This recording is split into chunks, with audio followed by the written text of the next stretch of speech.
My name is Carter Kiser, and I'm the preaching intern here at Highland, and I am so happy to be with all of you today. We're going to be in Matthew 16, 13 through 18 this morning. Matthew 16, 13 through 18, which is a passage that has a lot of important biblical concepts in it. And so you could write a few different sermons on just this one passage, but today we are just going to focus on one specific dimension. Matthew 16, 13 through 18.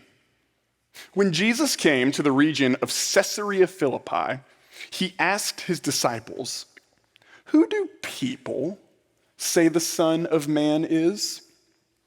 They replied, "Some say John the Baptist, others say Elijah, and still others Jeremiah or one of the prophets." "But what about you?" he asked. "Who do you say I am?" Simon Peter answered, "You are the Messiah, the Son of the living God." Jesus replied, "Blessed are you, Simon, son of Jonah, for this was not revealed to you by flesh and blood, but by my Father in heaven. And I tell you that you are Peter, and on this rock I will build my church, and the gates of Hades will not overcome it." I was in Israel a few months ago on a guided academic trip through Lipscomb University. And one of my favorite places that we went to was Caesarea Philippi. Now, Caesarea Philippi was kind of out of the way for us. We were staying in the Galilee region, and Caesarea Philippi is 25 miles north of where we were staying. So it was about an hour-long bus ride, and I'll be honest, it was kind of like an anxious bus ride because we're on these narrow roads going through these mountains that you see up here, and they're these rocky, steep mountains, and it's really hilly, and we're having to take these tight corners, and we're on this really tall bus that's pretty wide. So like I said, we're going on these narrow roads, and whenever you look down out of your window, you kind of just see this like sheer cliff face, okay? So it was kind of like, it felt dangerous. We were completely fine, but it felt dangerous, okay? But after about an hour, we get off the bus, and the first thing you notice when you're in Caesarea Philippi is that it's not a very big place, okay? But in its prime, it was incredibly important, because it was the main residence in the capital city of a ruler named Herod Philip. Okay, he used this city as kind of his center of government and also as a center of pagan worship. Okay, and so the reason why it's important to know that is because the main attraction there was something known as the gates of hell or the gates of Hades, right? Like, we've got Graceland and they had the gates of hell. Okay, so people just have different tastes, okay? But what you'll see up here in a second is the gates of Hades. And basically, the gates of Hades is this big cavern, and it had streams that were running into it, okay? And so in the ancient days, people believed that the gods used caves to travel into the underworld. And then streams were also symbols of the underworld. So here is a place in Caesarea Philippi where you have these two things that come together, this cavern and then these streams that lead into it. So to them, this was obviously the gates of hell. Okay, so they believed that Caesarea Philippi was literally a highway to hell. Okay, and so next to the highway, they built a house. Now, the house was a temple to a god known as Pan, okay? And you'll see an image of the temple of Pan here in just a second, okay? So the temple is carved into the side of a mountain, and it kind of gives off this appearance, this air, that it is a solid foundation, that it's a place that will last because it's carved into the side of the mountain. Okay, now Pan was believed to be a fertility god. And in those days, fertility gods were incredibly important to culture because fertility gods brought about crops and they brought about childbirth. And so they were incredibly important, but it was commonly believed that during the winter, the fertility gods would go into the underworld to hibernate, and then they would come back on the surface during the springtime. But the residents of Caesarea Philippi didn't like whenever Pan, who they believed to be was in there, they didn't like whenever Pan went down to the underworld because it meant that their crops wouldn't grow and their women weren't able to get pregnant. And so, in order to get Pan back to the surface, they would go to the front of the gates of hell and they would do detestable things to try to get him back to the surface. And so even though this image seems disconnected from us, it actually gives us a clear window into the human condition. Because at its core, these detestable acts show how far people will go to cure their desperation. On Netflix, a brand new documentary about Arnold has just come out. And in that, he explains himself that a common theme in his life is always wanting more. You know, you see that in his acting career, you see that in his political career, but you especially see that in his bodybuilding career, okay? Arnold had this desire to be a larger-than-life figure in more ways than one, but especially physically, all right? And so he had this physique in mind of how he wanted to physically look. And in order to attain that physique, he chose to take steroids, right? In other words, he began to look to something that would provide him with an experience that he could not normally attain, okay?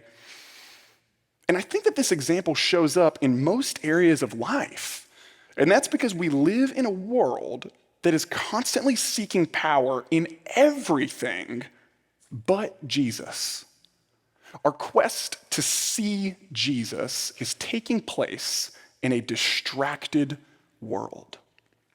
You know, we turn up our nose to the people in Caesarea Philippi who are looking into all of these different avenues of transcendence to experience something outside of themselves. But that is happening today. And it can look a lot of different ways. I think of a person who might be financially insecure, but they have this desire to have a lot of things. And so what they do is they open up multiple credit cards to buy things they don't have with money that they don't have. I think about the prominence of hookup culture, how people will go from person to try to feel that sense of love and belonging that they may have never felt before. I think about someone who feels wronged or unheard by friends or family, and so they go to social media to gather an affirming mob that will champion their cause with them, right? Our world has all of these different things that people are turning to that they think will cure them, which makes them no different from the people in Caesarea Philippi. To give you a better image, here's what one writer said about the city. Caesarea Philippi was like a red light district in their world, and devout Jews would have avoided any contact with the despicable acts committed there. It was a city of people eagerly knocking on the doors of hell. And Jesus decided to bring his small group there, right? You know, usually like the small group location conversation is like, all right, whose house are we doing? You thinking Chili's or like Starbucks? And Jesus is like, boys, we're going to hell, okay? But really, the question is, why did Jesus bring the disciples there? You know, as I just described, this was not an easy trip. In fact, it was incredibly convenient for the disciples because their home base was in Galilee. So they would have had to travel 25 miles north through all of that rocky, hilly, mountainous region, and it would have been a pretty tough journey all to get to this terrible place, okay? So it seems certain then that Jesus intentionally brought the disciples there, but the question is why? Well, for the Gospel of Matthew, this moment is seen as the turning point in the ministry of Jesus. Because in literary structure, this right here is the center of Matthew's Gospel. And if you think about a play, you have Act 1 and you have Act 2. And Act 1 leads up to something that will eventually unfold in Act 2, okay? So if you think about it like this is the very end of Act 1, because from this moment on, Jesus and the disciples will turn toward Jerusalem, where the disciples will see Jesus intellectually and spiritually challenged. They will hear the crowds speak about a man that they have only heard about, and then eventually slander him. They will watch as Jesus is unfairly beaten, tortured, and then killed. And so Jesus, knowing that all of these things are about to take place, decides to take the disciples to the most intimidating environment that they can imagine to test the foundation of their beliefs. He brings them to this place where they're surrounded by pagan opposition, where they are staring at what is believed to be the gates of hell, and he asks them about his identity. Because Jesus recognizes that having the ability to answer the question, who is Jesus, in the face of the world, is the first step to building a strong foundation of faith. And so the conversation begins in the middle of Caesarea Philippi with verse 13. Jesus asks, "Who do people say the Son of Man is?" In other words, who do people say I am? And so the disciples respond, verse 14, well, some say John the Baptist, others say Elijah, and still others Jeremiah or one of the prophets. And it's almost like Jesus looks at those answers and says, okay, set those aside for just a second. But what about you? Who do you say I am? And what I think is so interesting is that Jesus asks his followers about his identity. He doesn't just accept the opinion of the anonymous crowd.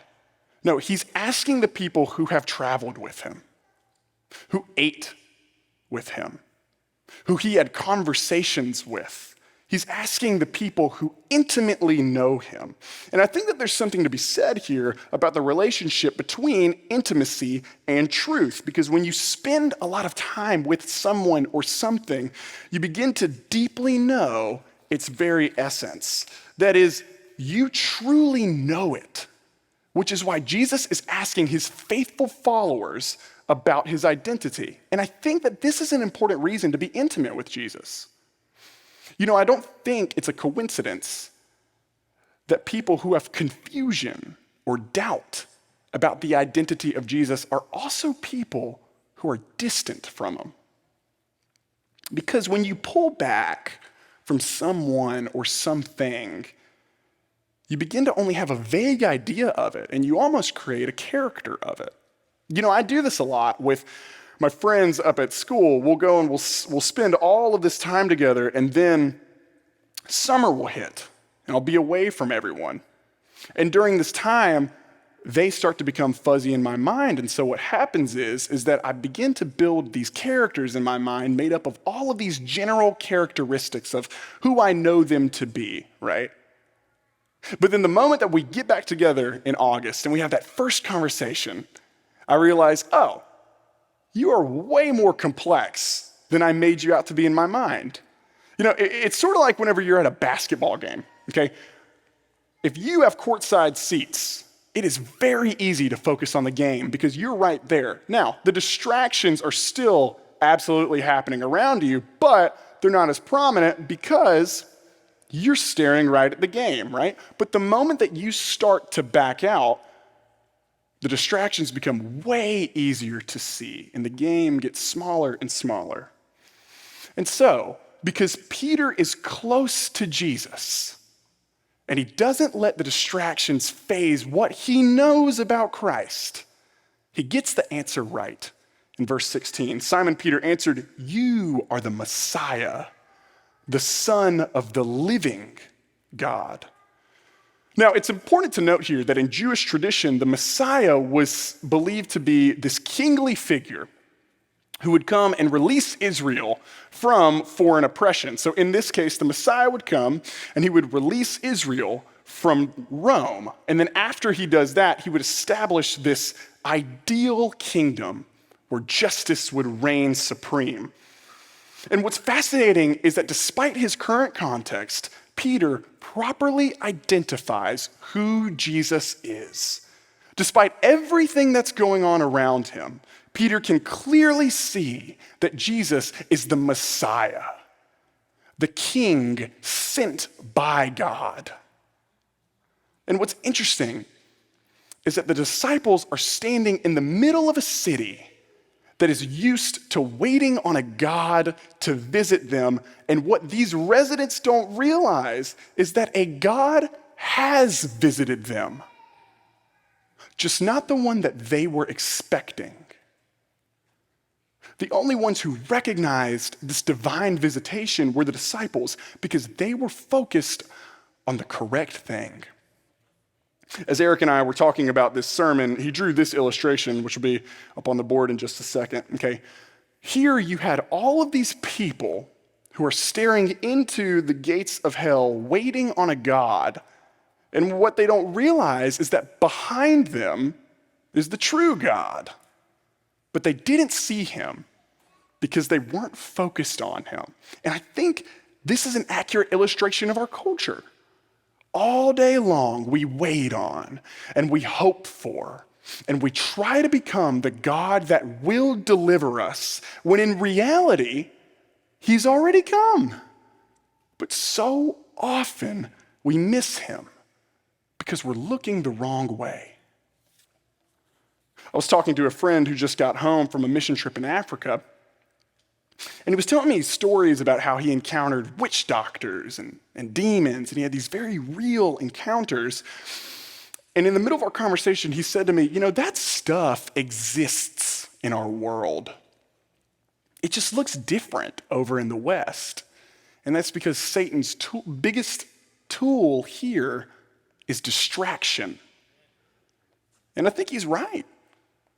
Satan wants to draw your attention to anything and everything that's not Jesus, so that just for a moment, you'll forget about the real foundational truth that Christ provides.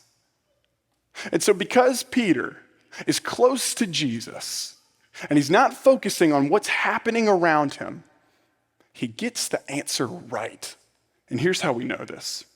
Verse 17, 18, Jesus replied, "Blessed are you, Simon, son of Jonah, for this was not revealed to you by flesh and blood, but by my Father in heaven. And I tell you that you are Peter. And on this rock I will build my church, and the gates of Hades will not overcome it." Jesus is saying, because you, Peter, had your mind properly focused, you were granted the truth. So now I tell you that you are Peter, which in Greek means stone. Now I tell you that you are Peter, and on this rock I will build my church, and the gates of Hades will not overcome it. This thing that you see now carved into the side of a mountain, looking so strong and so permanent that everyone is giving their time and their energy and their attention to, it will not win. And that's on two levels. The first is Jesus is saying that pagan and worldly opposition will not win. It will attack the church. It will try, but it will not succeed. And the second is that the underworld, death, will not win even if it seems like it has. We talked about how the Jews saw the Messiah, but what does it mean today to claim that Jesus is the Messiah? Well, it means that he's God's appointed son, who he sent to conquer death through his own physical resurrection. It means that he is the one who took on the full weight of sin so that we would forever receive grace.